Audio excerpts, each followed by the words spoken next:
बिस्मिल्लाहिर्रहमानिर्रहीम। ये दो मुख्तलिफ मैं मनाज़र आपको दिखाना चाहूँगा। एक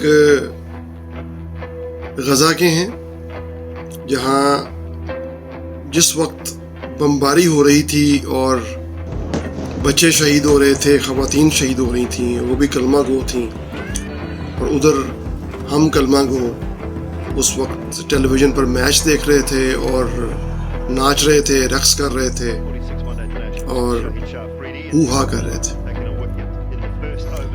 बस मुझे वो याद आ गया कि मुसलमान एक जिस्म की मानिंद है, अगर एक हिस्से में कोई तकलीफ़ होती है तो सारा जिस्म, सारा बदन महसूस करता है।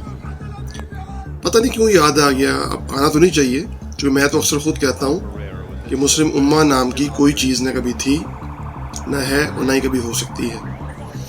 आप पूरे इस्लामिक जो कंट्रीज़ हैं वहाँ देख सकते हैं कि क्या हालात हैं। और कल वो तो है जो हैं सो हैं, अपने यहाँ देख लीजिए कि जिस वक्त गज़ा पर बमबारी हो रही थी वहाँ बच्चे खुदा के हजूर पेश हो रहे थे, मारे जा रहे थे, सब कुछ खून और खून था। और उस वक्त हम यहाँ मैच देख रहे थे और नाच रहे थे और कूद रहे थे और हू हा कर रहे थे। तो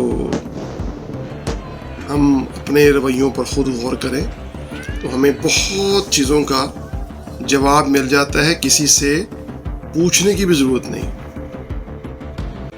अपना ढेर सारा ख्याल रखें।